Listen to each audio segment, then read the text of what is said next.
Hello, నేను doctor Aruna Moparthi, running Meenakshi test tube baby centre, గుంటూరులో bus stand దగ్గర. Meenakshi test tube baby centre is a place where we speak everything and anything about women's health.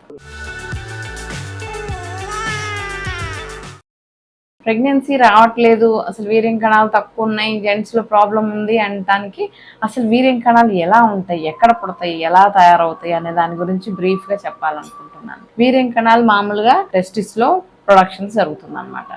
అక్కడ నుంచి seminal వెసికల్స్లో జరిగి అవి చిన్నగా కొంచెం కొంచెం మూవ్ అవుతూ ఎపిడిడైమిస్లోకి వస్తాయి అన్నమాట. ఎపిడిడైమిస్ అనేది స్టోరేజ్ అనమాట. స్టోరేజ్, మెచ్యురేషన్ కూడా రెండు అక్కడే జరుగుతూ ఉంటాయి. సో వచ్చిన చిన్న స్పెర్మాటిడ్స్, ఇమ్మెచ్యూర్ సెల్స్ అన్ని అక్కడికి వచ్చి అక్కడ నుంచి స్లోగా పెద్ద అయ్యి మెచ్యూర్ అయ్యి స్పెర్మటోజోవాగా డెవలప్ అయిపోయి సెమినల్ వెసికల్స్ ద్వారా వెళుతూ కూడా పెరుగుతూ ఉంటాయి అన్నమాట.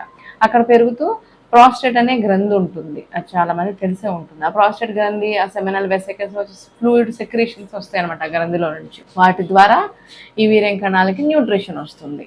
సో ఫుడ్ అనమాట. ఈ కణాలకి ఫుడ్ పెరగడానికి, ఎదుగుదలకి, అన్నిటికీ న్యూట్రిషన్ వాటి ద్వారా వస్తుంది అనమాట. సో ఇది పెరుగుతూ పెరుగుతూ వెళ్ళిపోయేసి ఆ సెమినల్ వెసికల్స్లో నుంచి అక్కడ ఇంకా డివిజన్ జరుగుతుంది.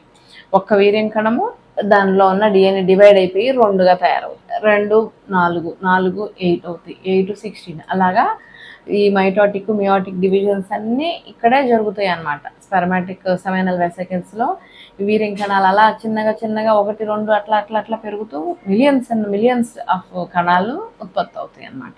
అవి అలాగా మెచ్యూరిటీ అన్నీ ఇక్కడ వచ్చిన తర్వాత, డివిజన్ అంతా అయిపోయి కంప్లీషన్ అయిపోయిన తర్వాత అప్పుడు అవి స్లోగా వ్యాస్ డిఫరెన్స్ ద్వారా యూరెత్రా దగ్గరికి, యూరిన్ పాస్ చేసే ద్వారం దగ్గరికి వెళ్ళి యూరిన్ పాస్ చేసే ద్వారం ద్వారా బయటకు వచ్చేస్తాయి. సో ఆ వీర్యం కణాల్లో బయటకు వచ్చిన కణాల్లో ఈ ఫ్లూయిడ్, ప్రాస్టేటిక్ ఫ్లూయిడ్, సెమినల్లో ఫ్లూయిడ్, ఆ ఫ్లూయిడ్తో పాటు ఎక్కువ కణాలు ఉంటాయి అన్నమాట. మిలియన్స్ ఆఫ్ కణాలు. నార్మల్ వీర్యం కణాల కౌంట్ ఎంత ఉంటుందంటే 20 నుంచి 120 మిలియన్స్ దాకా నార్మల్గా ఉంటుంది.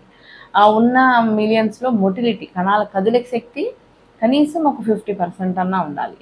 ఎన్ని మిలియన్స్ ఉన్నా దాంట్లో ఒక 50% అన్నా కదులుతూ ఉంటేనే ప్రెగ్నెన్సీ వస్తుంది. ఆ ఉన్న వాటిల్లో మార్ఫాలజీ అనేది కూడా చాలా ముఖ్యం. మార్ఫాలజీ కూడా అంటే దానికి ఆ వీర్యం కణానికి హెడ్, బాడీ, టెయిల్ 3 పర్ఫెక్ట్గా ఉన్నాయి. కనీసం ఒక మినిమం 5% అన్నా ఉంటేనే అవి ప్రెగ్నెన్సీని ఇస్తాయి. ఇంకా వీటితో పాటు మనం సెమెన్ అనాలిసిస్లో ఏం చూస్తామంటే ఏమైనా ఇన్ఫెక్షన్స్ ఉన్నాయా అనేది చూసుకుంటాం అనమాట. కొన్ని మామూలుగా ప్లెయిన్గా చూసే దాంట్లో ఓన్లీ ఇన్ఫెక్షన్ అంటే పస్ సెల్స్, చాలా ప్లెంటీ ఆఫ్ పస్ సెల్స్ ఏమన్నా ఉన్నాయా అనేది తెలుస్తుంది. ఒకవేళ ఎక్కువ ఇన్ఫెక్షన్ ఉంది, ఎక్కువ పస్ సెల్స్ ఉన్నాయనుకోండి, ఈ సెమెన్ని కల్చర్ అండ్ సెన్సిటివిటీ పంపించుకోవచ్చు.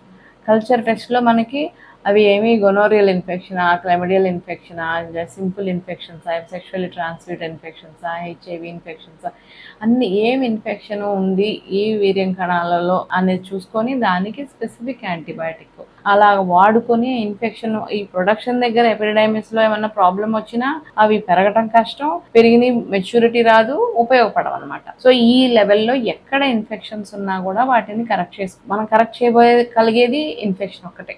జెనెటిక్గా హార్మోనల్ డిఫరెన్స్ ఏమన్నా ఉంది, తయారీలో ప్రాబ్లం అవుతుంది అంటే అక్కడ అది కరెక్ట్ చేసుకుంటాం. కానీ ఇన్ఫెక్షన్స్ అనేది మాత్రం 100% కరెక్ట్ చేసుకోవచ్చు. సో ఇన్ఫెక్షన్ ఎక్కువ ఉంది అంటే ఒక కోర్స్ ఆఫ్ యాంటీబయాటిక్స్ ఒక 2-3 వారాలు వాడి చూసుకొని ఇంకా మళ్ళీ ఉన్నాయా లేదా చెక్ చేసుకొని ఇంకా స్టిల్ పర్సిస్ట్ అవుతున్నాయి అంటే కల్చర్ అండ్ సెన్సిటివ్ టెస్ట్ చేయించుకోవాలన్నమాట. అలా చేయించేసుకోవడం వల్ల సింపుల్గా మీనాక్షి టెస్ట్ బేబీ సెంటర్లోకి ఎవరు వచ్చినా కూడా ఫస్ట్ వీర్యం కణాల్లో పస్ సెల్స్ ఉన్నాయా, ఇన్ఫెక్షన్స్ ఉన్నాయా అనేది చూసుకుంటాం. ఒకవేళ ఇన్ఫెక్షన్స్ ఉన్నాయంటే 2 to 3 వీక్స్ దాకా యాంటీబయాటిక్స్ పర్ఫెక్ట్గా వాడిస్తాను నేను అందరికీ. సో అప్పుడు ఏమవుతుందంటే మనం ట్రీట్ చేయగలిగే కాజ్ అది. దాన్ని ట్రీట్ చేసేసుకున్నామంటే కణాల సంఖ్య బాగా పెరుగుతుంది. ఉన్న సెల్స్ని ఈ ఇన్ఫెక్షన్ ఏమైనా బ్యాక్టీరియాలు ఉంటే ఉన్న సెల్స్ని కూడా వాటి ప్రెగ్నెన్సీ వచ్చే కెపాసిటీని తగ్గించేస్తాయి. సో ఇది చేయటం వల్ల అన్నీ తగ్గకుండా చక్కగా మెయింటైన్ అవుతుంది అనమాట. సో ఈ వీడియో మీకు నచ్చినట్టయితే like, share and subscribe. Thank you.